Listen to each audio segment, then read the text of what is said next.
નમસ્કાર મિત્રો, બાયસેગમાં આપ સૌનું હાર્દિક સ્વાગત છે.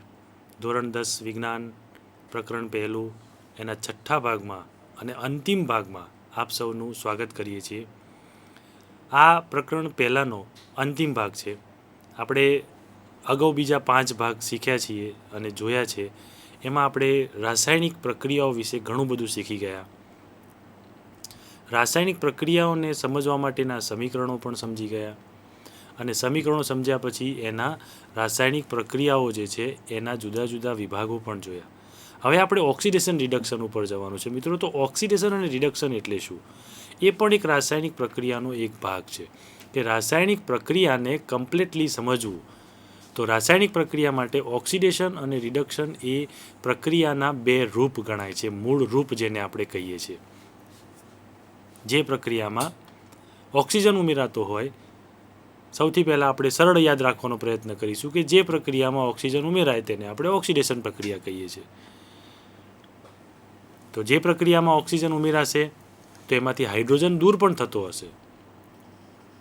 એટલે વ્યાખ્યા આપણે એવી બનાવીશું કે જે પ્રક્રિયામાં ઓક્સિજન ઉમેરાય અથવા હાઇડ્રોજન દૂર થાય તો તેવી રાસાયણિક પ્રક્રિયાને ઓક્સિડેશન પ્રક્રિયા કહીએ છીએ. એક પ્રક્રિયા પણ આપેલી છે આપણને, 2Cu + O2 એમાંથી 2CuO. એટલે આ પ્રક્રિયામાં આપણે જોઈ શકીએ છીએ કે કોપરની અંદર ઓક્સિજન ઉમેરાય છે અને એમાંથી કોપરનો ઓક્સાઇડ બને છે. એટલે કોપરની અંદર ઓક્સિજન ઉમેરીને કોપરનો ઓક્સાઇડ જ્યારે બનતો હોય ત્યારે એમાં ઓક્સિજન ઉમેરાતો હોવાથી આ પ્રક્રિયાને આપણે ઓક્સિડેશન પ્રક્રિયા કહીએ છીએ. બીજી પ્રક્રિયા આપેલી છે આપણને, એના કરતાં વિરુદ્ધ છે.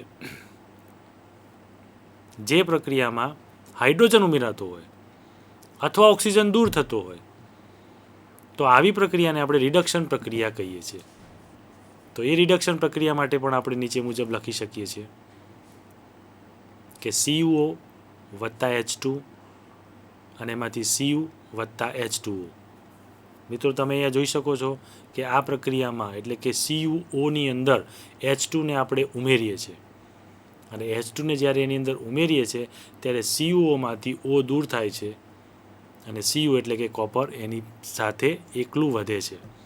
તો કોપર એકલું વધતું હોવાથી આ પ્રક્રિયાને આપણે રિડક્શન પ્રક્રિયા કહીએ છીએ. મિત્રો આવી સંસારમાં ઘણી બધી પ્રક્રિયાઓ જોવા મળતી હોય છે. ઓક્સિડેશન અને રિડક્શન, તો સૌથી પહેલાં ઓક્સિડેશનને OXI તરીકે લખવામાં આવે છે અને રિડક્શનને RED વડે લખવામાં આવે છે. ઓક્સિડેશન અને રિડક્શન સમજ્યા પછી આ કોઈપણ પ્રક્રિયાના બે ભાગ જ છે. એક પ્રક્રિયાને સમજવા માટે એને બે ભાગમાં વહેંચેલી પ્રક્રિયા છે અને એ વહેંચેલી પ્રક્રિયાને આપણે ઓક્સિડેશન રિડક્શન પ્રક્રિયા કહીએ છીએ. હવે ઘણી વખત એવું પણ બનતું હોય છે કે કોઈ પ્રક્રિયાની અંદર બંને વસ્તુ આપણને જોવા મળતી હોય. તમે અગાઉ જોઈ શકો છો, અહીંયા પણ પ્રક્રિયા આપેલી છે અને એ જ પ્રક્રિયા અહીંયા આપણે ફરીથી લખીએ છીએ. તો કોઈ એવી પ્રક્રિયા હોય કે જેની અંદર ઓક્સિડેશન પણ થતું હોય અને રિડક્શન પણ થતું હોય તો ઓક્સિડેશન અને રિડક્શનની આવી પ્રક્રિયાઓને આપણે રેડોક્સ પ્રક્રિયાઓ કહીએ છીએ. અને રેડોક્સ પ્રક્રિયાઓ એટલે કે ઓક્સિડેશન રિડક્શન પ્રક્રિયા. તમે અહીંયા પ્રક્રિયા જોઈ શકો છો. CuO એમાંથી H2 અને એમાંથી Cu અલગ થાય છે અને H2O અલગ થાય છે. હવે આ પ્રક્રિયામાં સમજવાનું એટલું છે કે જ્યારે CuO જે છે એમાંથી કોપર બને છે, એટલે કે કોપર ઓક્સાઇડમાંથી કોપર બને છે, તો એમાંથી આપણે ઓક્સિજનને દૂર કરીએ છીએ અને ઓક્સિજનને જ્યારે દૂર કરીએ છીએ ત્યારે એ પ્રક્રિયાને આપણે રિડક્શન પ્રક્રિયા કહીએ છીએ. જ્યારે બીજી પ્રક્રિયા થાય છે અહીંયા H2, એમાંથી H2O બને છે, તો H2ની અંદર H2O એટલે કે ઓક્સિજન ઉમેરાય છે, તો આવી પ્રક્રિયાને આપણે ઓક્સિડેશન પ્રક્રિયા કહીએ છીએ. આ વસ્તુને આપણે એક વિડીયો દ્વારા પણ સમજવાનો પ્રયત્ન કરીશું. પરંતુ જ્યારે આ વસ્તુને સમજવાનો પ્રયત્ન કરીએ એ પહેલાં આપણે એનો થોડુંક બાહ્ય જ્ઞાન મેળવી લેવું ખૂબ જ જરૂરી હોય છે કે ઓક્સિડેશન એટલે ઓક્સિડેશન એટલે શું અને રિડક્શન એટલે શું એ આપણે જોઈ લીધું કે ઓક્સિજનનો ઉમેરાવો, ઓક્સિજનનું બાદ થવું, અથવા હાઇડ્રોજનનો ઉમેરાવો અને હાઇડ્રોજનનું દૂર થવું. તો આવી જે પ્રક્રિયાઓ જે છે એ જ્યારે બંને ભેગી થતી હોય, કોઈ પણ પ્રક્રિયામાં એવું જરૂરી નથી હોતું કે ઓક્સિડેશન એકલું થાય અથવા રિડક્શન એકલું થાય. ઘણી વખત સિંગલ પ્રક્રિયાઓ પણ હોય છે ઓક્સિડેશનની. ઘણી પ્રક્રિયાઓ એવી હોય છે કે જેમાં ફક્ત રિડક્શન થતું હોય. પણ મોટાભાગની પ્રક્રિયાઓ જે છે સંસારમાં એ રેડોક્સ પ્રક્રિયા છે. અને આ જે રેડોક્સ પ્રક્રિયાઓ છે એ રેડોક્સ પ્રક્રિયાઓ દ્વારા આપણે સંસાર ચલાવીએ છીએ અને સંસારની મોટાભાગની પ્રક્રિયાઓ રેડોક્સ સ્વરૂપે હોય છે તે જોવાનો પ્રયત્ન કરીએ છીએ. હવે આપણે આને વધુ સમજવા માટે વિડીયો જોઈએ, એટલે વિડીયો દ્વારા આપણે વધુ સમજી શકીશું. આ વિડીયો ફક્ત એજ્યુકેશન માટે જ મૂકેલો છે. એજ્યુકેશનના પર્પઝથી આ વિડીયો લેવામાં આવેલા છે. એક કાર્ટૂન સ્વરૂપમાં દર્શાવેલો આ વિડીયો કે બે બાળકો ખુલ્લી હવામાં બગીચામાં ડાન્સિંગ કરી રહ્યા છે અને ઓક્સિજનના પરમાણુઓ લઈ રહ્યા છે. તમે જોઈ શકો છો. અને એટલામાં થોડા સમય પછી તડકો થાય છે. એટલે આ તાપ સ્વરૂપે એક કાર્ટૂન બનાવેલું છે જે ઓક્સિજન ખેંચી લે છે. એટલે વાતાવરણનો તમામ ઓક્સિજન ખેંચી લે છે. એટલે ઓક્સિડેશન લોસ થાય છે, ઓછું થાય છે, અને રિડક્શન વધે છે અહીંયા. એટલે અહીંયા એને બે શબ્દ આપેલા છે, OIL, ઓક્સિડેશન ઇઝ લોસ, એટલે ઓક્સિડેશન ઓછું થાય છે, અને RIG એટલે રિડક્શન ઇઝ ગેઇન, અહીંયા રિડક્શન વધે છે. તો આવી પ્રક્રિયામાં કાર્ટૂન સ્વરૂપે દર્શાવેલું છે એટલે વિદ્યાર્થી મિત્રોને જલ્દીથી સમજણ પડે. અહીંયા ફરીથી પાછું પ્રક્રિયા ઊંધી થતી હોય એવું આપણને લાગે છે, એટલે એને આપણે રિડ્યુસિંગ એજન્ટ કહીએ છીએ. અને રિડ્યુસિંગ એજન્ટ પછી જ્યારે તાપમાંથી ઓક્સિજન આપણે પાછો લઈ લઈએ ત્યારે એને ઓક્સિડાઇઝિંગ એજન્ટ કહેવામાં આવે છે, જે ઓક્સિજન આપણને આપે છે. અને આ બંને પ્રક્રિયાઓ વાતાવરણમાં થતી હોવાથી આ પ્રક્રિયાઓને આપણે રેડોક્સ પ્રક્રિયાઓ કહીએ છીએ. મિત્રો, આપણે જોઈએ છે દાખલા તરીકે કોઈ ક્રિકેટની મેચ ચાલતી હોય. આ વિડીયોને આપણે આગળ વધારીશું એ પહેલાં થોડુંક સમજી લઈએ કે જ્યારે કોઈ ક્રિકેટની મેચ સવારે શરૂ થઈ હોય, તો જ્યારે સવારે ઠંડા પોરે શરૂ થઈ હોય ત્યારે આ ઠંડા પોરે શરૂ થયેલી ક્રિકેટની મેચમાં સુંદર મજાનું વાતાવરણ હોય છે. ત્યારે આપણા શરીરમાં એનર્જી પણ સારી હોય છે. પણ અમુક સમય ધીરે ધીરે બપોર થાય છે ત્યારે આપણને એવું ફીલ થાય છે, તડકો વધારે લાગે, વાતાવરણમાં ઓક્સિજન ઓછો પડતો હોય એવું લાગે, થોડુંક હાર્ડવર્કિંગ અથવા દોડવાથી થાકી જવાનું લાગે, વારે ઘડીએ પાણી પીવું પડે, કોલ્ડ ડ્રિંક્સની જરૂર પડે. તો એ વખતે આપણે ઓક્સિડેશન અને રિડક્શનની બંનેની પ્રક્રિયાઓ એક જ મેચમાં આપણને જોવા મળતી હોય છે એવું આપણે કહી શકીએ. એટલે આપણે એવું દર્શાવી શકીએ કે ભાઈ આ મેચમાં આપણે ઓક્સિડેશન રિડક્શન પ્રક્રિયાઓ કરીએ છીએ. કે શરૂઆતમાં એ પ્રક્રિયાઓ જે છે એમાં ઓક્સિજન આપણને આરામથી મળતો હતો, એટલે ઓક્સિડેશન પ્રક્રિયા થતી હતી. અને પછી આપણને ઓક્સિડેશન ઓછું મળ્યું, એટલે કે ઓક્સિજન ઓછો મળતો થયો, એટલે પછી એ પ્રક્રિયા રિડક્શન પ્રક્રિયા થઈ. પણ એ જ જગ્યાએ જો એ જ પ્લેયરને આપણે કોઈ AC રૂમમાં બેસાડવામાં આવે તો ત્યાં આપણને ફરીથી પાછો ઓક્સિજન મળતો થઈ જાય છે. એટલે આવી ઓક્સિડેશન રિડક્શનની પ્રક્રિયાઓ રોજિંદા જીવનમાં આપણી આસપાસ ઘણી બધી બનતી જ હોય છે. મિત્રો, એક બીજું સુંદર ઉદાહરણ લઈએ કે ખેતીમાં કામ કરતા મજૂરો જ્યારે ખેતીમાં સવારે કામે લાગે છે ત્યારે સરસ મજાનું ઠંડુ વાતાવરણ હોય છે, ત્યારે એમને કામ કરવાની પણ ખૂબ જ મજા આવે છે. અને એ લોકો પહેલાંના જમાનામાં પણ આજે પણ ક્યાંક ક્યાંક જોવા મળે છે કે તમે જોતા હશો કે બપોરના 12 વાગે એટલે ઊંચું જોતા હોય છે કે સૂર્ય માથા ઉપર આવ્યો કે નહીં. કેમ? સૂર્ય જો માથા ઉપર આવ્યો હશે તો બપોરના 12 વાગ્યા હશે, એટલે છૂટવાનો ટાઈમ થયો હશે. અને એ સમયે એટલે કે જેમ જેમ 12 વાગ્યાની નજીક આવતા હોઈએ છીએ એમ આપણને તાપ વધુ લાગતો હોય છે. એટલે ત્યાં આપણું રિડક્શન થતું હોય છે.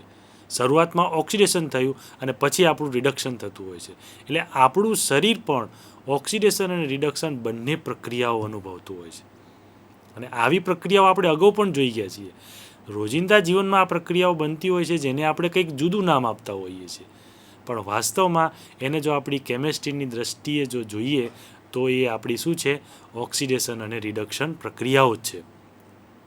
અને આવી પ્રક્રિયાઓ જ્યારે એક જ કોઈ સ્વરૂપમાં જોવા મળતી હોય ત્યારે આપણે એને રેડોક્સ પ્રક્રિયા કહીએ છીએ. અને એ જે રેડોક્સ પ્રક્રિયા છે એ આપણે સમજવાનો પ્રયત્ન કરીએ ત્યારે એમાં ખબર પડે કે ઓક્સિજન ઉમેરાય પણ છે અને ઓક્સિજન દૂર પણ થાય છે. એટલે બંને જગ્યાએ ઓક્સિજનની જરૂર પડતી હોય છે. એટલે આપણે એની એવી રીતે વ્યાખ્યા બનાવીએ છીએ કે ઓક્સિજન ઉમેરાય અથવા હાઇડ્રોજન દૂર થાય. તો જ્યાં ઓક્સિજન ઉમેરાશે ત્યાં રેડોક્સ પ્રક્રિયા થશે, અને રેડોક્સ પ્રક્રિયા થશે તો એમાં હાઇડ્રોજન પણ ઉમેરાવો જોઈએ. બંને પ્રક્રિયાઓ જોડે થવી જોઈએ. એટલે ઓક્સિજન ઉમેરાશે તો ઓક્સિડેશન થશે, હાઇડ્રોજન ઉમેરાશે તો રિડક્શન થશે. અને જે પ્રક્રિયામાં આ બંને વસ્તુ થતી હોય એને આપણે રેડોક્સ પ્રક્રિયા કહીશું. તો જ્યારે આપણે સવારે કામ કર્યું ત્યારે ઓક્સિજન ઉમેરાયો અને બપોર થઈ તેમ ઓક્સિજન ઓછો થયો તો રિડક્શન પ્રક્રિયા વધી. એટલે એવી સંસારની રિડક્શન અને ઓક્સિડેશન પ્રક્રિયાઓ પણ જોઈ શકતા હોઈએ છીએ આપણે. તો એવું એક કાર્ટૂન બનાવવાનો પ્રયત્ન કર્યો તો આપણે કે જેના દ્વારા આપણે સમજી શકીએ. બીજું એક ઉદાહરણ જોઈએ મિત્રો આપણે કે આપણે ઝીંક ધાતુ જે છે એને જ્યારે વિસ્થાપન સ્વરૂપમાં જોવાનો પ્રયત્ન કર્યો તો એ વિસ્થાપન જ્યારે થાય છે ત્યારે એ કેવી રીતે તોડતું હશે. પ્રશ્ન એ થાય છે કે વિસ્થાપન પ્રક્રિયાઓમાં એક ધાતુ બીજી ધાતુને કેવી રીતે તોડે છે. દાખલા તરીકે મારે ચાંદી ઉપર સોનાનો ઢોળ ચડાવવો છે. આપણે પ્રવૃત્તિ પણ કરી હતી કે એક ચમચીને જો ઇલેક્ટ્રોલિસિસવાળા દ્રાવણમાં મૂકવામાં આવે તો એ ચમચી ઉપર તાંબાનો ઢોળ ચડી જાય છે. એ તાંબાનો ઢોળ કેવી રીતે ચડે છે એ આપણે જોવાનું છે.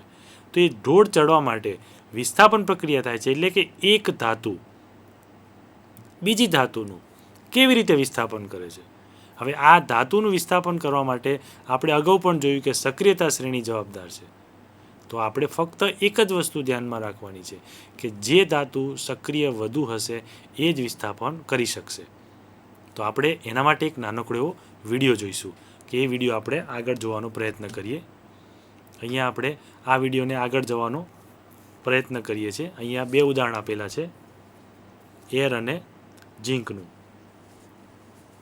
ઝીંકનું ઉદાહરણ છે, આપણે કાર્ટૂન દ્વારા એને જોવાનો પ્રયત્ન કરીએ છીએ. હાય, આઈ એમ ઝીંક. હવે આ ઝીંક જે છે એ કોપર સલ્ફેટના દ્રાવણમાં કૂદકો મારે છે. બહુ સુંદર વિડીયો છે, જોવાની મજા આવે બાળકોને એવો છે. ઝીંક કોપર સલ્ફેટના દ્રાવણમાં એટલે કે એક સ્વિમિંગ પુલમાં પડે છે અને શું થાય છે ત્યાં જઈને જોવે છે કે કોપર અને સલ્ફેટ એ બંને એકબીજાની સાથે જોડાયેલા છે અને એ તોડવાનો પ્રયત્ન કરે છે. તો શું એનાથી તૂટી જશે? ડિસ્પ્લેસ કરવાનો પ્રયત્ન કરશે. પ્રયત્ન કરશે તો કદાચ તૂટી પણ જશે. એટલે CuSO4 એ પ્રયત્ન ચાલુ કર્યો અને આ પ્રયત્ન આપણી કેમેસ્ટ્રીની ભાષામાં ઇલેક્ટ્રોન દ્વારા કરવો પડે છે. ઇલેક્ટ્રોનનો મારો ચલાવશે અને ઇલેક્ટ્રોનનો મારો ચલાવવાથી CuSO4માંથી Cu અલગ થઈ જાય છે અને એ Cu 2 ઇલેક્ટ્રોન લઈ અને પોતાનો રંગ બદલી નાખે છે. એટલે એનું આયોનાઇઝેશન થયું કહેવાય. અને ઝીંક જે છે એ SO4 સાથે જોડાઈ અને ZnSO4 થઈ જાય છે. એટલે દ્રાવણનો કલર બદલાઈ જાય છે. એટલે તમે કેમિકલ ઇક્વેશન જોઈ શકો છો કે Zn 2 ઇલેક્ટ્રોન એમાંથી લોસ થયા. એ 2 ઇલેક્ટ્રોન કોણે લીધા? Zn+2 થયું. CuSO4 પાસે જશે, એમાંથી 2 ઇલેક્ટ્રોન દૂર થશે એટલે કે Cu+2 થશે અને SO4 અલગ થશે એમાંથી. આ ઝીંક દ્વારા આના 2 ભાગ થયા એવું આપણે જોઈ શકીએ છીએ. હવે એની પ્રક્રિયા એટલે કે ઓક્સિડાઇઝિંગ એજન્ટ તરીકે કામ કરે છે અને ઝીંક છે રિડક્શન એજન્ટ છે. એમાંથી આપણને આવી કંઈક પ્રક્રિયા મળશે, Zn+2 અને Cu. તો Cu+2 હતું એ Cu થઈ ગયું એટલે કે ઝીંકે 2 ઇલેક્ટ્રોન Cu ને આપ્યા એટલે ઝીંકમાંથી Znમાંથી ZnSO4 બન્યું એ ઓક્સિડેશન થયું કહેવાય. તો બીજી પ્રક્રિયા રિડક્શનની પ્રક્રિયા હશે. તો મિત્રો આવા જે વિડીયો છે એ વિડીયો દ્વારા આપણે વધુ સમજ મેળવી શકતા હોઈએ છીએ. અને આવી વધુ સમજ જ્યારે આપણે મેળવતા હોઈએ ત્યારે આપણું જ્ઞાન જે છે એ ઉત્તરોત્તર વધતું હોય છે. અને જ્યારે કોઈ વિડીયોને આપણે કાર્ટૂન સ્વરૂપમાં જોવાનો પ્રયત્ન કરીએ ત્યારે એમાં થોડીક મજા પણ આવતી હોય છે. અને એવું કહેવાય છે કે આ દ્રશ્ય શ્રાવ્ય જે છે એ જલ્દી આપણને યાદ રહે છે. જ્યારે કોઈ પણ પિક્ચર જોઈને આપણે આવ્યા હોય તો પિક્ચરના સીન આપણને જલ્દી યાદ રહેતા હોય છે. એવી રીતે મિત્રો આપણે આગળની સ્લાઇડ જોવાનો પ્રયત્ન કરીશું કે આગળની સ્લાઇડ મુજબ આપણે શું કરવા માગીએ છીએ. રેડોક્સ પ્રક્રિયા એટલેથી આપણે આગળ વધીશું. કેટલાક બીજા ઉદાહરણો છે આપણી પાસે, અન્ય ઉદાહરણો કે રેડોક્સ પ્રક્રિયા એક જ નથી હોતી. આવા ઘણા બધા ઉદાહરણો આપણી પાસે છે. અહીંયા એક પ્રક્રિયા છે ZnO વત્તા C. એમાંથી Zn વત્તા CO બને છે. એટલે કે ઝીંક જે છે એ ઝીંક ઓક્સાઇડમાંથી ઓક્સિજન કાર્બનને આપી દે છે. તો તમે જોઈ શકો છો કે ઝીંક ઓક્સાઇડમાંથી જ્યારે ઝીંક બનશે એટલે કે ઓક્સિજન છૂટો પડશે, જતો રહેશે, તો એને આપણે રિડક્શન પ્રક્રિયા કહીશું. જ્યારે કાર્બને ઓક્સિજન મેળવ્યો છે અહીંયા એટલે કે સીમાંથી CO બને છે. એટલે કે કાર્બન ઓક્સિજનને મેળવે છે. અને કાર્બન જ્યારે ઓક્સિજનને મેળવે છે ત્યારે CO એટલે કે કાર્બન મોનોક્સાઇડ બને છે. અને આ પ્રક્રિયાને આપણે ઓક્સિડેશન પ્રક્રિયા કહીએ છીએ. નીચે આપણી પાસે બીજી એક પ્રક્રિયા છે MnO2 વત્તા 4HCl. એમાંથી MnCl2 બને છે અને 2H2O વત્તા Cl2 અલગ પડે છે. તો આવડી લાંબી પ્રક્રિયાઓ જ્યારે આપણે જોતા હોઈશું ત્યારે રેડોક્સ પ્રક્રિયાઓ જ હશે, આપણે એવું માની શકીએ છીએ. તમે અહીંયા જોઈ શકો છો કે સૌથી પહેલાં MnO2 છે. તો MnO2માં O2 જે છે એ દૂર થાય છે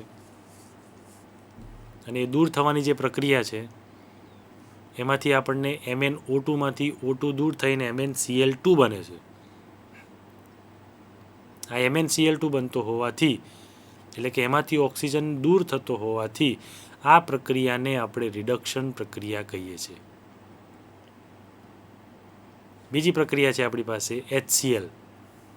HClમાંથી આપણે જોઈ શકીએ છીએ કે અહીંયા H2O બને છે અને Cl2 છૂટો પડે છે. તો મિત્રો અહીંયા એક પ્રશ્ન એ થશે કે HClમાંથી H2O બન્યું તો HClમાં ઓક્સિજન ઉમેરાયો એટલે એ પ્રક્રિયાને આપણે ઓક્સિડેશન પ્રક્રિયા કહીએ છીએ. તો અહીંયા એક પ્રશ્ન એ ઉદ્ભવશે કે Cl2નું શું કરીશું હવે? તો મિત્રો એ Cl2 ગેસ સ્વરૂપે હવામાં ઉડી જાય છે. એટલે એનો મતલબ એમ થાય કે આ પ્રક્રિયામાં જેટલા સંયોજનોની આપણે જરૂર હતી એ બધા સંયોજનો આપણે લઈ લીધા, પણ આપણે Cl2ની જરૂર નથી. એ આપણી બાય પેદાશ છે એટલે કે આડ પેદાશ કહી શકીએ છીએ. વધારાનો Cl2 આપણને એમાંથી મળે છે. આવા ઘણા બધા ઉદાહરણો છે આપણી પાસે અને આવા ઉદાહરણો આપણે જોઈ શકતા હોઈએ છીએ. અને આ જોયા પછી પણ આપણે કેટલાય બીજા ઉદાહરણો બહારથી પણ લાવી શકતા હોઈએ છીએ. એક વસ્તુ બીજી સમજવા જેવી છે કે કાર્બન મોનોક્સાઇડ વિશે આપણે થોડીક ચર્ચા કરીશું કે કાર્બન મોનોક્સાઇડ એટલે શું અને એ ક્યાંથી મળે છે. મિત્રો જ્યારે આપણે સમીકરણ લખતા હોઈએ છીએ ત્યારે એમાં કેટલાય સમીકરણોમાં કેટલાય સંયોજનો અને કેટલાય કાર્બનિક સ્વરૂપો પણ એવા આવતા હોય છે જેને ઓળખવા ખૂબ જરૂરી છે. તમે એવરી સેકન્ડે O2 અંદર લો છો અને CO2ને બહાર કાઢો છો. તો એ CO2 છે એમાંથી જો એક જ ઓક્સિજન છૂટો પડે તો કાર્બન મોનોક્સાઇડ થઈ જાય છે અને એ કાર્બન મોનોક્સાઇડ જીવલેણ છે. તો મિત્રો હવે તમે કલ્પના કરી શકો છો કે કાર્બન મોનોક્સાઇડમાંથી ક્યારેય ઓક્સિજન દૂર થાય નહીં અને ન થાય એમાં આપણી ભલાઈ છે. પણ આવું કેમ બને છે ને ક્યાં બને છે, ક્યાં જોવા મળે છે? ઘણા બધા પ્રશ્નો થાય. તો મિત્રો ઘણી વખત તમે જોયું હશે કે વાહનોના જે ધુમાડા હોય છે એ ધુમાડા આપણને ગુંગળાવતા હોય છે, ગુંગળામણ થતી હોય છે આપણને. તો એ ગુંગળામણની અંદર CO કાર્બન મોનોક્સાઇડ જેવા ગેસ રહેલા હોય છે અને એથી વધારે જો આપણે કહીએ તો જે જગ્યાએ કંપનીઓમાં કોલસાની ફેક્ટરી હોય છે અથવા કોલસાનું ઉત્પાદન થતું હોય અથવા કોલસા વાપરતા હોય કોઈ ભઠ્ઠીઓમાં, તો એ કોલસામાંથી કાર્બન મોનોક્સાઇડ ત્યાં વપરાતો હોય છે અથવા એમાંથી જળવાયુ જેવા ગેસનું ઉત્પાદન કરવા માટે એની જરૂર પડતી હોય છે. H2 વત્તા CO કરીએ તો એને જળવાયુ કહેવાય છે. પાણીની વરાળ એના ઉપરથી CO ગેસને પસાર કરીએ તો એ જળવાયુ બને છે. તો એ જળવાયુ જે બને છે એની અંદર કોલસા કરતાં વધુ શક્તિ રહેલી હોય છે અને આ જે વધુ શક્તિ છે એ શક્તિનો આપણે યુટિલાઇઝ કરીએ છીએ કોઈ ટેમ્પરેચર લાવવા માટે. તો આવા કાર્બન મોનોક્સાઇડ જેવા તત્વોને પણ આપણે ઓળખવા રહ્યા. પછી ઘણીવાર એવા પ્રશ્નો થાય કે Cl2 ગેસ આપણને ક્યાં જોવા મળે, MnO2 આપણને ક્યાં જોવા મળે, મેંગનીઝ ડાયોક્સાઇડ, મેંગનીઝ ક્લોરાઇડ, આ બધા કેમિકલ્સ છે અને દરેક કેમિકલની કંઈકની કંઈક જરૂરિયાત ઊભી થતી હોય છે. Cl2 ગેસ જે છે એ આપણે અગાઉ વાત કરીએ એમ NaCl જેમાંથી જ્યાં બનતો હશે, NaCl તો કુદરતની દેન છે, કુદરતમાંથી જ બને છે, પણ છતાં પણ આપણે NaClમાંથી Cl2ને જો અલગ કરીએ તો એમાંથી સોડિયમ બનતું હોય છે અને આ સોડિયમ મોટી લેબોરેટરી એટલે કે કોલેજની અથવા 12મા ધોરણની લેબોરેટરીમાં આપણને જોવા મળતો હોય છે. એ સોડિયમને કેરોસીનમાં રાખવામાં આવે છે, એ એની પ્રકૃતિ એવી છે.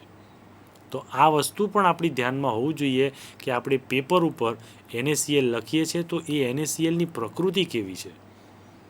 થોડુંક આપણે જાણતા હોય તો ક્યારેક આપણને પ્રયોગશાળામાં મળી જાય તો આપણે એને ઓળખી શકીએ કે ભાઈ આ એ જ હશે અને એની સ્મેલ ઉપરથી અથવા એની વાસ ઉપરથી આપણે એને ઓળખી શકીએ છીએ. હવે આપણે આગળની સ્લાઇડ ઉપર જઈશું કે આગળની સ્લાઇડ જોવાનો પ્રયત્ન કરીએ કે ક્ષારણ એટલે શું. ક્ષારણ એટલે શું? ક્ષારણ એ એક પ્રકારની રાસાયણિક પ્રક્રિયા છે અને રાસાયણિક પ્રક્રિયા ઉપરથી આપણે એવું કહી શકીએ કે શું ક્ષારણ લોખંડમાં જ જોવા મળે છે? લોખંડનો જ ચરકાટ દૂર કરી શકે છે? ના, એવું નથી હોતું. પણ લોખંડમાં ક્ષારણ વધુ પડતું જોવા મળે છે અને એ આપણે આપણી આસપાસ પણ જોઈ શકતા હોઈએ છીએ. એટલા માટે આપણે એવું કહીએ છીએ કે ક્ષારણ જે છે એ લોખંડમાં જ જોવા મળે છે, એવી આપણા મનમાં એક ગ્રંથિ હોય છે. અહીંયા આપણે એને સમજવાનો વધુ પ્રયત્ન કરીશું. લોખંડની નવી વસ્તુ ચળકાટવાળી હોય છે પણ કેટલાક સમય બાદ એની ઉપર કથ્થાઈ રંગનું આવરણ જામી જાય છે. તો ધાતુઓની આવી ઝાંખી પડવાની પદ્ધતિ જે છે એને આપણે ક્ષારણ કહીએ છીએ. એટલે કે લોખંડનું કટાવું, સાદી ભાષામાં લોખંડનું કટાવું એટલે આપણે એને ક્ષારણ કહીએ છીએ. તાંબા ઉપર લીલા રંગનો કાટ લાગે છે, એ પણ એક પ્રકારનું ક્ષારણ છે. ચાંદીનો રંગ ઝાંખો પડી જાય છે, એ પણ આપણે જોઈએ છીએ. મિત્રો, જ્યારે કોઈ હાર્ડવેરવાળાની દુકાને જઈએ અથવા કોઈ લોખંડ અથવા સિમેન્ટ વેચવાવાળાની દુકાને, તો એની દુકાનની બહાર લોખંડના સળિયા પડ્યા હોય છે અને એ સળિયા જ્યારે નવા કંપનીમાંથી આવે છે ત્યારે ખૂબ જ ચરકાટ મારતા હોય છે અને સળિયા પણ હવે તો રેડોક્સાઇડ લગાડેલું હોય છે. એ રેડોક્સાઇડ લગાડેલું હોય છે એટલે એના માટે એના ઉપર ક્ષારણ થતું નથી, પણ છતાં પણ અમુક લાંબો સમય થાય એટલે એની ઉપર ક્ષારણ થાય છે અને એનું જે આવરણ છે એ કથ્થાઈ રંગનો આપણને જોવા મળે છે અને એ કથ્થાઈ રંગ શું બતાવે છે? ક્ષારણ બતાવે છે. તો મિત્રો, લોખંડ ઉપર જ ક્ષારણ થાય છે એવું નથી. આપણા ઘરમાં તાંબાના વાસણો પણ હોય છે અને તાંબાનો લોટો અથવા તાંબાની થાળી આપણે જ્યારે બજારમાંથી લાવીએ છીએ ત્યારે ખૂબ જ ચરકાટ મારતી હોય છે, એકદમ સુંદર લાગતી હોય છે અને એ સુંદર લાગતી વસ્તુ આપણે ઘરમાં લાવીએ ત્યારે અમુક સમય પછી એના ઉપર લીલા રંગનો કાટ જામી જાય છે, એકદમ આછો લીલો. એટલે કે આપણે એવું કહી શકીએ કે એનો જે રંગ જે છે એ એકદમ ઝાંખો પડી જાય છે. એવું ચાંદીમાં પણ કંઈક બને છે. ચાંદીના જ્યારે ઘરેણાં તમે નવા લાવો છો ત્યારે નવા ઘરેણાં હોય, કોઈ પણ વીંટી હોય કે છરા હોય કે કોઈ પણ હાથમાં પહેરવાની વસ્તુ હોય કે ચાંદીનો સેટ હોય, તો એ વસ્તુ ખૂબ જ ચકચકિત હોય છે, ખૂબ જ એની અંદર તેજ હોય છે અને અમુક સમય થાય એટલે ચાંદીનો રંગ ઝાંખો પડી જાય છે. તો એમાં પણ આપણે એવું કહી શકીએ કે એના ઉપર ક્ષારણ થયેલું હોય છે.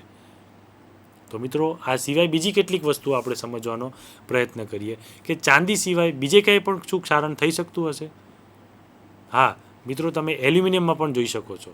તમે વાસણવાળાની દુકાને જઈ અને એલ્યુમિનિયમની કોઈ પણ વસ્તુ લેજો, એલ્યુમિનિયમની આપણે ડોલ લેવાનો પ્રયત્ન કરીએ તો એલ્યુમિનિયમની જ્યારે ડોલ આપણે વાસણવાળા ત્યાંથી ખરીદશું તો એ ડોલ એટલી બધી જગારા મારતી હશે, તમે આ પ્રયોગ કરી શકો છો જાતે વાસણવાળાને ત્યાં જઈને, કે એ ડોલ એટલી બધી ચકચકિત હશે, એટલી બધી જગારા મારતી હશે કે તમે થોડી વાર માટે ભૂલી જશો કે આ એલ્યુમિનિયમ છે, તમને સ્ટીલ જ લાગશે. આટલું બધું તેજ એલ્યુમિનિયમમાં હોય છે અને આટલું બધું સુંદર એલ્યુમિનિયમ હોય છે, પણ છતાં પણ આપણે એ વસ્તુને જ્યારે ઘરે લાવીશું ત્યારે એનું જે સુંદરતા છે, એની જે તેજ છે, ધીરે ધીરે ઝાંખું પડશે. અને ઝાંખું પડશે એટલે એવું કહી શકીએ કે એલ્યુમિનિયમને પણ કાટ લાગે છે, ચાંદીને પણ કાટ લાગે છે, દરેક વસ્તુને કાટ લાગે છે, લોખંડને પણ કાટ લાગે છે, તાંબાને પણ કાટ લાગે છે, પરંતુ દરેકનો કાટ જે છે એ જુદા જુદા કલરનો હોય છે. જેમ કે તાંબા ઉપર લીલા રંગનો કાટ લાગે છે, તો હવે એ કાટ ન લાગે એના માટે શું કરવું જોઈએ આપણે? કે તાંબાનો લોટો આપણા ઘરમાં હોય ને એને કાટ દૂર કરવો હોય તો આપણે શું કરી શકીએ છીએ? એ પણ મિત્રો આપણે જાણીએ છીએ કે તાંબાના વાસણને ખાટી વસ્તુથી, છાશથી અથવા લીંબુથી અથવા કોઈ પણ ખાટા પદાર્થથી એને તમે ઘસી શકો છો, તો જ એનો ક્ષાર દૂર થાય છે અને ફરી પાછું એ મૂળ અવસ્થામાં આવી શકે છે. આ જ વસ્તુ ઘરેણામાં પણ થાય છે, ચાંદીમાં પણ થાય છે, સોનામાં પણ થાય છે. સોનું જલ્દી ઝાંખું પડતું નથી હોતું, પણ એમાં પણ થોડોક ચમક તો ઝાંખી પડતી જ હોય છે. એટલે સોનું અને ચાંદી જે છે એ થોડા ઓછા ઝાંખા પડે છે, કારણ કે એ બહુ મોંઘી ધાતુઓ છે, પ્લેટિનમ પણ એની ગણતરીમાં આવે છે એટલા માટે. પણ કોપરની અંદર તો જલ્દી આપણને આવું જોવા મળે છે કે તાંબાનો લોટો ઘરમાં લાવ્યો હોય તો 1-2 દિવસમાં એની તુરંત જ ચમક ઝાંખી પડી જાય છે. ચાંદીના ઘરેણાં પણ આપણે ધોવા હોય તો એને પાવડર વડે ધોઈ નાખીએ છીએ તો એની ઉપરની ચમક પાછી આપણને મળી જાય છે. તો એ શું બને છે? ત્યાં ઓક્સિજન એની સાથે પ્રક્રિયા કરે છે, ઓક્સાઇડ બને છે એની અંદર. લોખંડ હશે તો Fe હશે, તો એનો Feનો ઓક્સાઇડ બનશે, Fe2O3 બને, Fe3O4 બને, FeO પણ બને. આવી રીતે એ ઓક્સાઇડ બને છે. એવી રીતે જો ચાંદી હશે Ag તો Ag2O બનશે, Agનો ઓક્સાઇડ બનશે. દરેકના ઓક્સાઇડ બનતા હોય છે. કોપર હોય તો Cu2O બનશે અને એ ઓક્સાઇડ જે છે એ ક્ષારણ તરીકે આપણે એને ઓળખીએ છીએ. અને આવા ક્ષારણના લીધે આપણા દેશમાં કરોડો રૂપિયાનું નુકસાન થાય છે. હવે મિત્રો એમ થાય કે કરોડો રૂપિયાનું નુકસાન કેવી રીતે થાય, તે જોવા માટે આપણે આગળની સ્લાઇડ જોઈશું અને સ્લાઇડ દ્વારા આપણે સમજીશું કે ક્ષારણથી થતું નુકસાન. પહેલાં સમજી લઈશું, પછી એનો વિડીયો પણ જોવાનો પ્રયત્ન કરીશું. ક્ષારણથી કેટલા પ્રકારના નુકસાન થાય છે? મિત્રો તમે ઘણી વખત જોયું હશે કે મોટર કારના ભાગોને નુકસાન થાય છે, કાટ લાગે છે. ઘણી વખત એવું બને છે કે મોટર કારના બોનેટ ઉપર અથવા મોટર કારના પાર્ટ્સ ઉપર આપણને નાના નાના સફેદ કલરના સ્પોટ્સ જોવા મળતા હોય છે. અને એ જે સ્પોટ્સ જે છે એ કોઈ ક્ષારણ અથવા કોઈ ક્યાંકથી બહારથી ઉડીને આવેલી વસ્તુઓ હોય છે. એટલે મોટરકારના આ ભાગોને ક્ષારણથી નુકસાન થતું હોય છે. એટલા માટે કંપનીઓ મોટાભાગના પાર્ટ્સ એ સ્ટેનલેસ સ્ટીલના બનાવે છે. સ્ટીલ એક એવી ધાતુ છે, મિશ્ર ધાતુ, કે જેનાથી આપણે ક્ષારણ થતું અટકાવી શકીએ છીએ. લોખંડના પાટાની વાત કરીએ, આપણે જહાજ વગેરેની વાત કરીએ, તો આ બધાને લાગતો કાટ અટકાવવા માટે એમાં કોઈ પદાર્થ ઉમેરી અને મિશ્ર ધાતુ બનાવવી પડતી હોય છે. લોખંડનું ક્ષારણ એ ખૂબ જ ગંભીર સમસ્યા છે અને દર વર્ષે ક્ષારણથી કરોડો રૂપિયાનું નુકસાન થાય છે. હવે મિત્રો, કરોડો રૂપિયાનું નુકસાન થાય એટલે આ મારું જ થાય છે કે તમારું જ થાય છે એવું નથી હોતું. પણ તમે આખા દેશની દ્રષ્ટિએ જુઓ તો આપણે એક દુકાનનું ઉદાહરણ લઈએ કે એક દુકાન છે જે હાર્ડવેરવાળાની, એને ત્યાં આપણે એવું માની લઈએ કે 500 કે 1000 કિલો જેટલું લોખંડ પડ્યું છે અને આ જે લોખંડ એની દુકાને પડ્યું છે અને થોડા સમય પછી જોશો તો એ લોખંડને કાટ લાગી જશે. લોખંડની એંગલ હોય, લોખંડના સળિયા હોય કે લોખંડની કોઈ પણ વસ્તુ હોય, એ લોખંડની વસ્તુ ઉપર ધીરે ધીરે તમને કાટ લાગેલો જોવા મળશે. પછી એ 1000 કિલો સળિયા જે છે એનું આપણે 1 મહિના પછી વજન કરવા જઈશું તો એ વજન હંમેશા ઓછું થશે, કારણ કે એમાંથી જે કાટ હશે એ દૂર થઈ જશે. હવે આ જે કાટ દૂર થશે, એ કાટ દૂર થશે તો એટલું વજન ઓછું થશે, તો એટલું વજન એ એની મૂળ ધાતુમાં ઓછું થશે. એટલે 1000 કિલોમાંથી આપણે એવું માનીએ કે 50 કિલો ઓછું થયું અને 950 કિલો વજન રહ્યું. તો જે 50 કિલો વજન ઓછું થયું એના તમે રૂપિયા ગણો તો એક હાર્ડવેરની દુકાને 50 કિલો પ્રમાણેનું જે નુકસાન થાય એટલા રૂપિયા પ્રમાણે જો તમે આખા દેશની તમામ હાર્ડવેરની દુકાનો ગણશો તો એ નુકસાન આપણું કરોડોમાં જશે. હવે આવી રીતે આ કરોડોનું નુકસાન આપણે રોકવું હોય તો શું કરી શકીએ? અને એના માટે તમે લોખંડના સળિયાની જે એડ આવે છે, એડવર્ટાઇઝની અંદર તમે જોઈ શકો છો કે સળિયા જે છે એની ઉપર રેડોક્સનું આવરણ લગાડેલું હોય છે અને એ રેડોક્સ સાઇડ ઉપર એટલે કે એવો પેઇન્ટ કરેલો હોય છે કે જેથી ક્ષારણ લાગતું નથી હોતું. હવે આ ક્ષારણને જોવા માટે આપણે એક વિડીયો જોવાનો પ્રયત્ન કરીશું એટલે આ વસ્તુ આપણે વધારે સમજી શકીશું. આ વિડીયો ફક્ત એજ્યુકેશન પર્પઝથી જ લેવામાં આવેલા છે. એજ્યુકેશનનો મર્મ વધુ સારી રીતે સમજાવી શકવા માટે આવા વિડીયો આપણે ઉપયોગ કરીએ છીએ. કોઈપણ ધાતુ ને શું કાટ લાગી શકે છે? કોરોઝન એટલે કાટ, એમાંથી એનું ક્ષારણ થઈ શકે છે. તે સમજવા માટેના કેટલીક પ્રવૃત્તિઓ આપણે જોઈશું. એક્સપેરિમેન્ટલ. 4 કસનળી છે આપણી પાસે, દરેકમાં એક એક ખીલી મૂકીએ છીએ આપણે. એકમાં પાણી ભરેલું છે,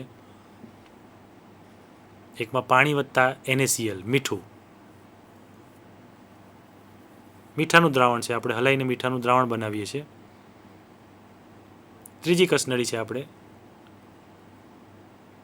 એમાં H2O ગરમ કરેલું પાણી છે અને એમાં ઓઇલ નાખીએ છીએ આપણે. એટલે ઉપરથી ઓઇલનું આવરણ થઈ જશે કારણ કે ઓઇલ આપણે જાણીએ છીએ એ મુજબ ઉપર હોય છે. ચોથી કસનળીમાં આપણે CaCl2 નાખીએ છીએ, કેલ્શિયમ ક્લોરાઇડ. હવે આપણે આનું અવલોકન કરીશું કે આપણને આમાંથી શું જોવા મળે છે. પહેલી કસનળીમાં, બીજી કસનળીમાં અને ત્રીજી કસનળીમાં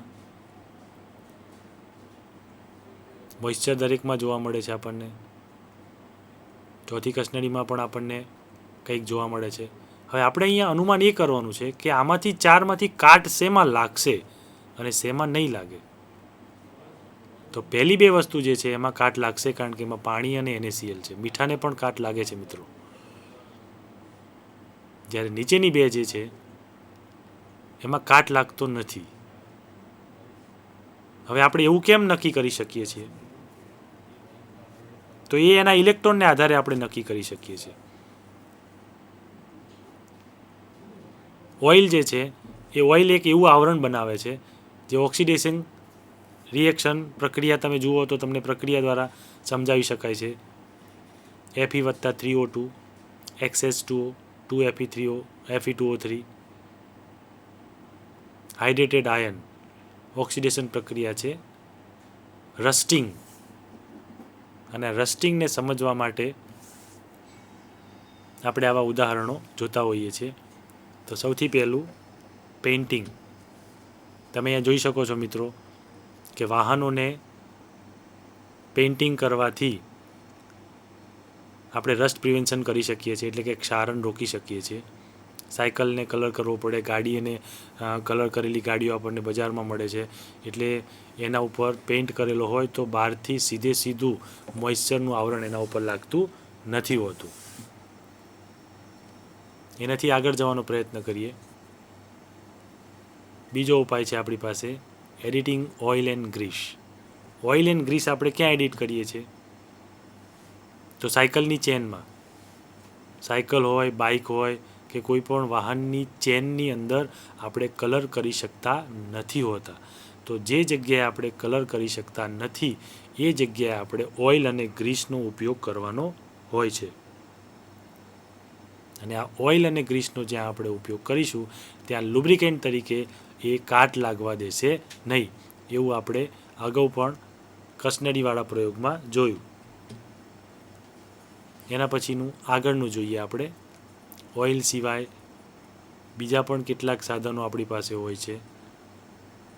ગેલ્વેનાઇઝિંગનું છે એક પ્રક્રિયા, કે ગેલ્વેનાઇઝિંગમાં આપણે શું કરીએ છીએ અહીંયા આપણે હમણાં EMF શ્રેણીની વાત કરી હતી, એટલે કે રિએક્ટિવિટીની વાત કરીએ છીએ. તો અહીંયા રિએક્ટિવિટીનો એક ચાર્ટ આપેલો છે આપણને રસ્ટ પ્રિવેન્શનનો.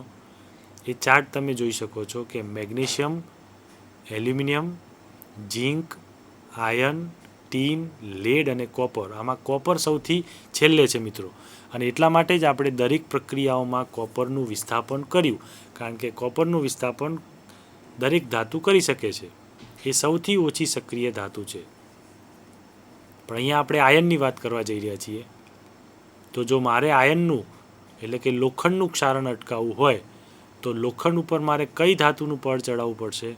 તો લોખંડથી જે વધુ સક્રિય ધાતુ હોય એનું પડ હું ચડાવી શકું છું. એટલે કે ઝીંક, એલ્યુમિનિયમ અથવા મેગ્નેશિયમનું પડ ચડાવી શકાય.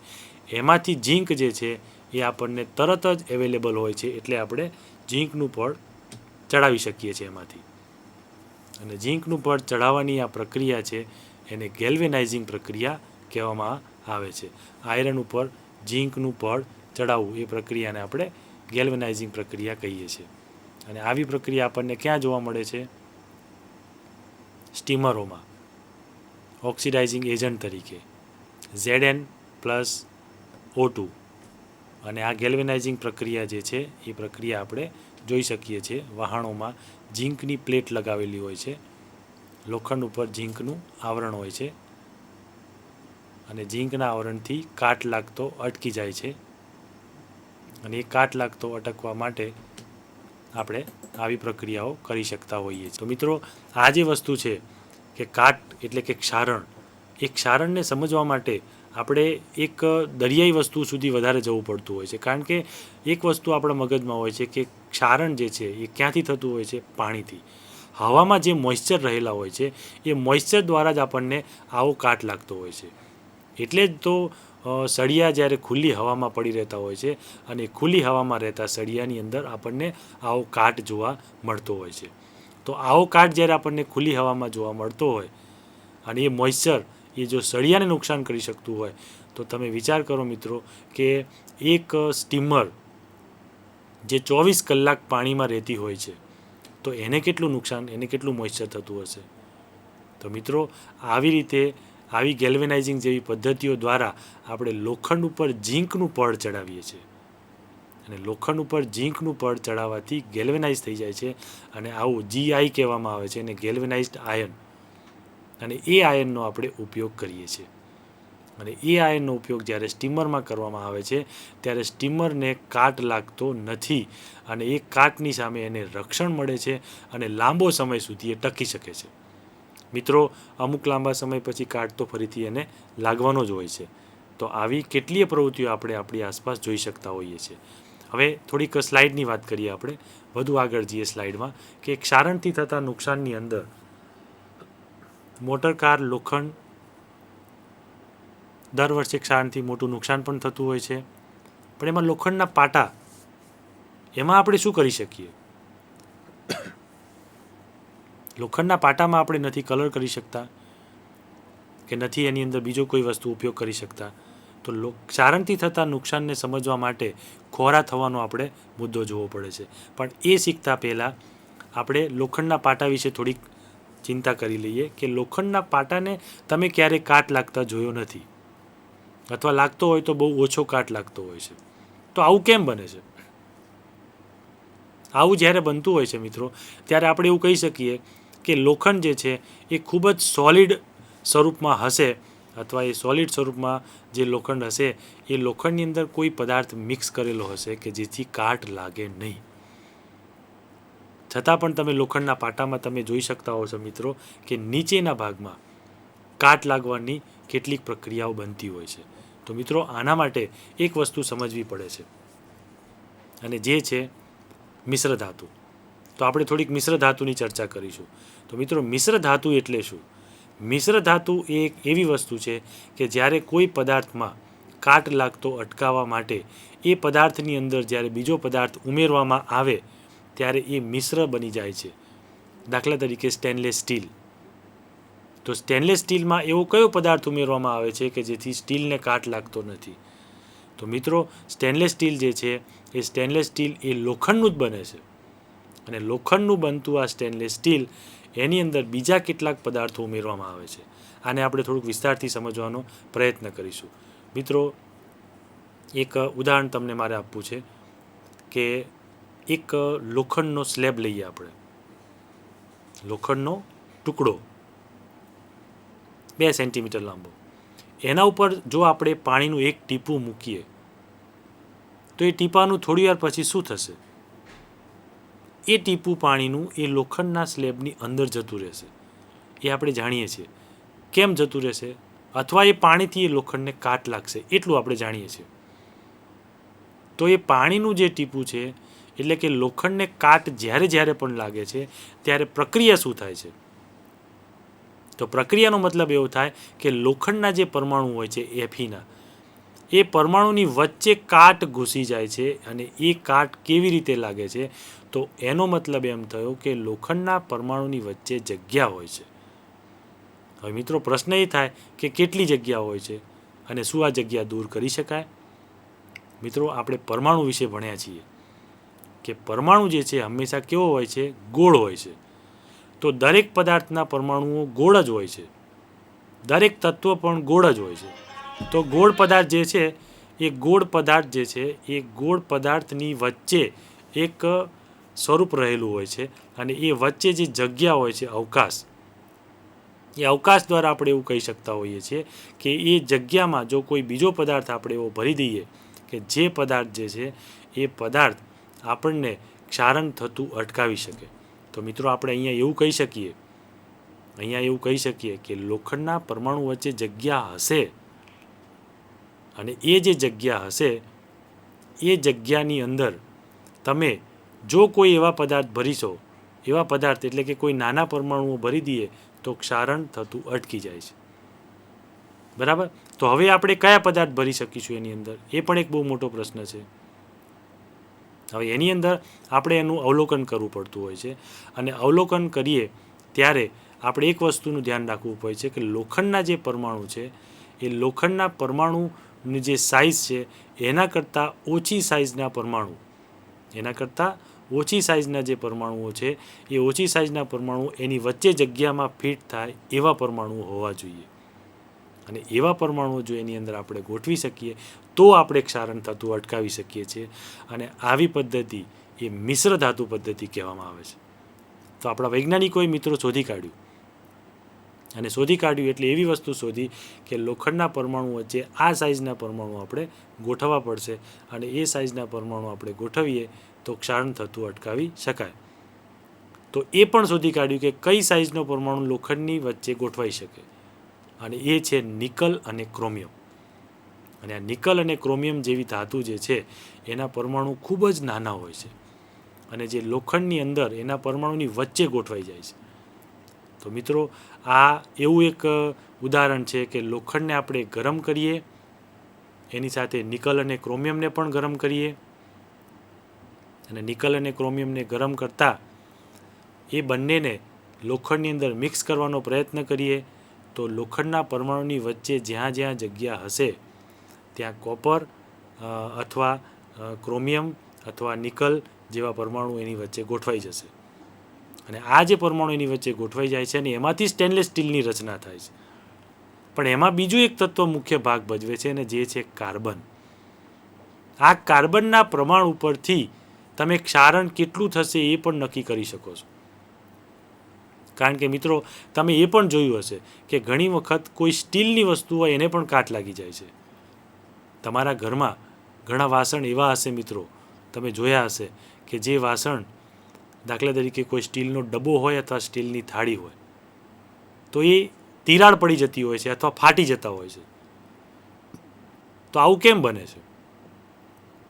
તો મિત્રો આવું બનવા પાછળ એટલે એમાં કોઈ ક્ષારણ થયું નથી, પણ છતાં આવું બને છે. તો એવું બનવા પાછળનું કારણ આપણો કાર્બન છે કે કાર્બનના પ્રમાણને લીધે ક્ષારણ કેટલું થાય એ અટકાવી પણ શકાય છે, અને ક્ષારનું પ્રમાણ પણ જાણી શકાય છે. તો જો આપણે કાર્બનનું પ્રમાણ ઓછું નાખ્યું હોય તો એ ડબ્બો એટલે કે બજારમાં સસ્તો મળતો હોય છે અને એ જલ્દી તૂટી જાય છે. અને મિત્રો એટલા માટે જ બજારમાં જ્યારે સ્ટીલની દુકાને જઈએ, સ્ટીલની કોઈ પણ વસ્તુ, ત્યારે સ્ટીલની દુકાન લેવા માટે જઈએ આપણે તો આપણે એક જ વસ્તુ ધ્યાનમાં રાખવી પડતી હોય છે કે એક થાળી આપણે જો બજારમાં લેવા જઈએ તો એ થાળી આપણને 150 રૂપિયામાં પણ મળતી હોય છે અને 50 રૂપિયામાં પણ મળતી હોય છે. તો મિત્રો આ વસ્તુ શું બતાવે છે? એમાં એવી કઈ મિશ્ર ધાતુ ઉમેરેલી હોય છે કે એનો ભાવ વધી જાય છે?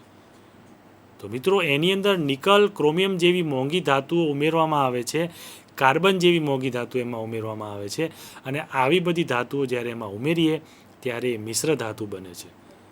અને આવી મિશ્ર ધાતુને ઇંગ્લિશમાં આપણે એલોય કહીએ છીએ.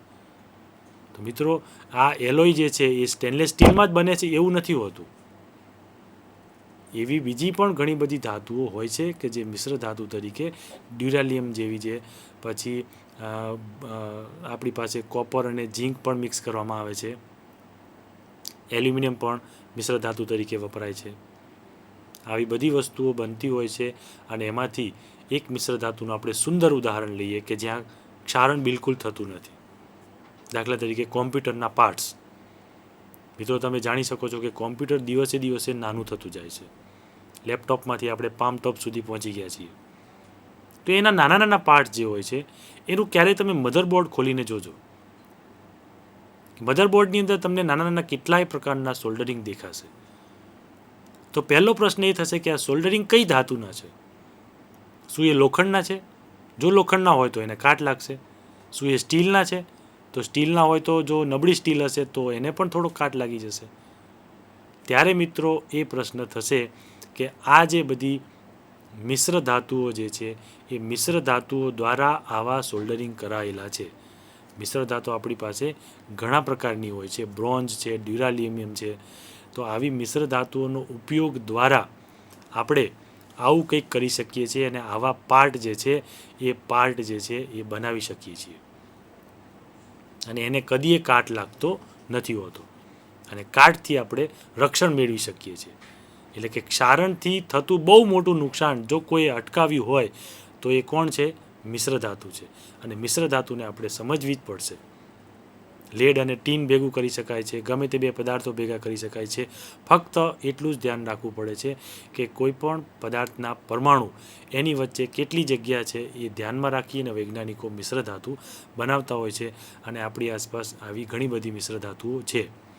તો મિત્રો આપણે હવે એક છેલ્લી સ્લાઇડ ઉપર જઈશું કે આપણી પાસે એક છેલ્લી સ્લાઇડ છે, ખોરાપણું, ખોરા થવું. ખોરા થવું એટલે શું મિત્રો? ચરબીનું ઓક્સિડેશન થવાથી ખોરાકનું ખોરા થવું એવી ઘટનાઓ બનતી હોય છે. ખોરા થવાનો મતલબ એવો થાય છે મિત્રો કે એની વાસ અને એનો સ્વાદ બંને બદલાઈ જાય છે. ચરબીયુક્ત ખોરાક હોય એની અંદર ઓક્સિજનનો પ્રતિકાર કરીએ તો એને એન્ટીઓક્સિડન્ટ કહેવામાં આવે. એન્ટીઓક્સિડન્ટ ઉમેરવામાં આવતા હોય છે એની અંદર. એક ઉદાહરણ જોઈએ આપણે. અહીંયા ઉદાહરણ આપેલું છે, ચિપ્સનું ઓક્સિડેશન થતું અટકાવવા માટે બેગમાં નાઇટ્રોજન જેવા નિષ્ક્રિય વાયુ ભરવામાં આવે છે. તો મિત્રો આપણું જે છે આ સેશન એની આ છેલ્લી સ્લાઇડ છે અને છેલ્લી સ્લાઇડ મુજબ એક બે ઉદાહરણો જોઈ અને આપણે આ સેશન પૂરું કરવાના છીએ. તો ખોરા થવું માટે આપણે બીજું એક ઉદાહરણ જોઈએ કે બજારમાં જે નમકીન્સ મળતા હોય છે એ નમકીન્સ જે છે એની અંદર એ નમકીન ઘણા સમય પહેલાં બનાવેલા હોય છે, છતાં પણ એ નમકીન બગડી જતા નથી, કારણ કે એની અંદર નાઇટ્રોજન જેવા ગેસ ભરવામાં આવે છે અને આ ગેસ ભરવાથી એ પદાર્થને આપણે લાંબા સમય સુધી સાચવી રાખીએ છીએ અને સાચવી રાખી શકીએ છીએ. બીજું એક ઉદાહરણ જોઈએ મિત્રો કે આપણા ઘરમાં એક રોટલી હોય અને એ રોટલીને જો આપણે મૂકી રાખીએ અને 2 દિવસ પછી એ રોટલીને આપણે ખાવાનો પ્રયત્ન કરીએ અથવા કોઈ બ્રેડનો ટુકડો હોય એને ખાવાનો પ્રયત્ન કરીએ તો એની અંદર કંઈક જુદો ટેસ્ટ આવે છે, એટલે કે એ રોટલી ખારી થઈ જાય છે. તો ખારી થઈ જાય ને આપણે ખોરાપણું કહીએ છીએ. તો આ ખોરાપણાનો સ્વાદ કેવી રીતે આવ્યો? શું એની અંદર ક્ષારણ થયું, એની અંદર કોઈ રેડોક્સ પ્રક્રિયા થઈ કે એની અંદર કોઈ વિસ્થાપન પ્રક્રિયા થઈ? તો મિત્રો આ વસ્તુઓ આપણે શોધવાની છે અને આ તમામ વસ્તુઓને આપણે રાસાયણિક પ્રક્રિયાઓમાં સ્થાન આપ્યું છે. એટલા માટે છેલ્લો ટોપિક આપણો ખોરાપણાનો ટોપિક છે. તો મિત્રો અહીંયા આપણે એવું પણ કહી શકતા હોઈએ છીએ કે ઘરમાં રાંધેલો ખોરાક અમુક સમયે બગડી જાય છે. કેમ બગડી જાય છે? એનો સ્વાદ બદલાઈ જાય છે અને જો આ સ્વાદ ન બદલવો હોય તો એને આપણે ફ્રીજમાં રાખવો પડતું હોય છે. દૂધમાંથી દહીં બની જાય છે જો બહાર હોય તો, અને જો એ દહીં ન બનાવવું હોય તો એ દૂધને આપણે ફ્રીજમાં રાખવું પડતું હોય છે. તો મિત્રો, આપણા રોજિંદા જીવનમાં આવી ઘણી બધી રાસાયણિક પ્રક્રિયાઓ બનતી હોય છે, એટલે જ આવા ટોપિકનું સ્થાન અહીંયા આપણે લઈએ છીએ. તો મિત્રો, તમને ગમ્યું હશે એવી હું આશા રાખું, અને આજનું પ્રકરણ આપણે અહીંયા પૂરું કહેલું જાહેર કરીએ છીએ. અહીંયા આજનો આપણો એપિસોડ પણ પૂરો કહેલો જાહેર કરીએ છીએ. આભાર.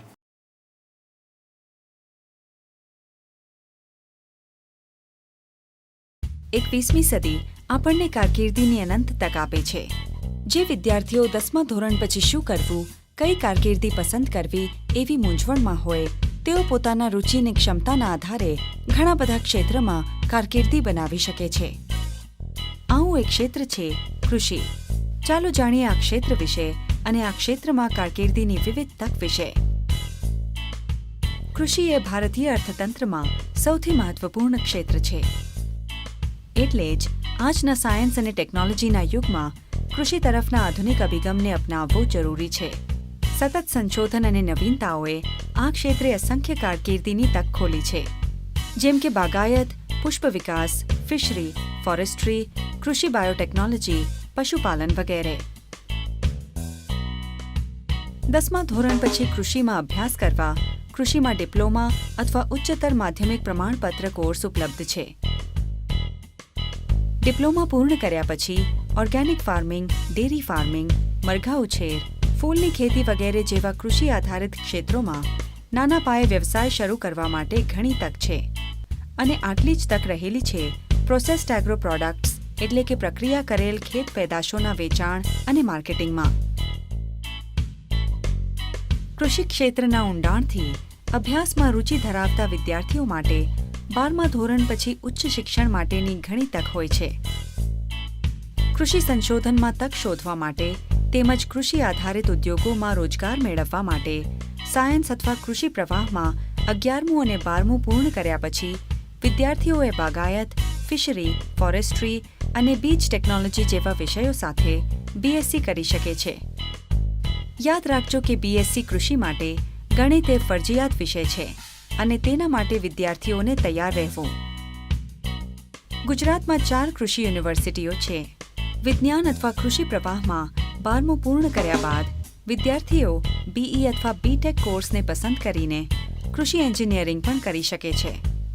આ અભ્યાસક્રમો ખેતીમાં જરૂરી વિવિધ મશીનો અને સાધનોના ઉત્પાદન, મરામત અને જાળવણી પર કેન્દ્રિત છે. નાના કદના ટીલર્સ અથવા ટ્રેક્ટર્સ, લણણી અથવા મિલિંગના મશીનો આ બધામાં એગ્રો એન્જિનિયરિંગ અભ્યાસ કામ લાગે છે. વધુમાં, આજે માનવ બળની અછતને લીધે આ મશીનરી નાના ગામોમાં વ્યાપકપણે ઉપયોગમાં લેવાય છે. આમ, આજે એક સમૃદ્ધ વ્યવસાય બનવાની સંભાવના કૃષિમાં છે. કૃષિમાં કારકિર્દી બનાવવા માટે પ્રકૃતિ અને પર્યાવરણ પ્રત્યે ઊંડો પ્રેમ અને આદર હોવો જરૂરી છે. કૃષિમાં કારકિર્દી ઘણીવાર ઓછી મોહક અને વધુ શ્રમવાળી હોવાનું માનવામાં આવે છે. જો કે આજના યુગમાં યોગ્ય શિક્ષણ અને આધુનિક ટેકનોલોજી અપનાવવાથી આ ક્ષેત્ર ઘણી વૈવિધ્યસભર કારકિર્દીની તક આપી શકે છે. આ ક્ષેત્રમાં ઉપલબ્ધ રુચિ, ક્ષમતા અને અસંખ્ય તકના આધારે તમારા સપનાની કારકિર્દી પસંદ કરવાનું શક્ય છે.